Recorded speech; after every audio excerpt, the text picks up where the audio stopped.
বারবার নিষেধ করলাম তোমাকে, আমার কথা শুনলাম না। এখন দেখলা তো মেয়েটা লাপাত্তা হয়ে গেছে। কেন তুমি মেয়েটাকে টাকা দিলা? ভাই দেখেন, এই অবিশ্বাস করে জেতার চাইতে বিশ্বাস করে ঠকা পাবো। রামিম, সব ফিলোসফিল কথার কোনো দাম নেই। তুমি একটা বোকা ছেলে, তোমার টাকাটা গচ্ছা গেল।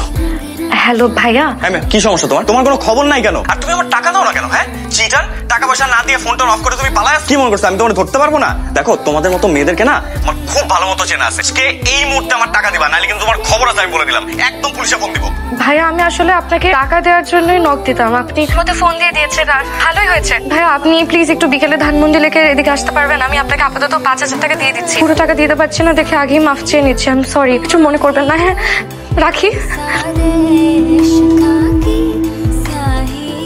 এখানে 10,000 টাকা আছে, নিন। 5 না দিবা বলছিলাম? বাড়ি থেকে হাত খরচের টাকা নিয়ে আসছিলাম, আপনার দরকার দেখে দিয়ে দিলাম, গুনে নিয়ে। আরে তুমি গুনে দিছো না, আমার গুনতে হবে না। না না প্লিজ।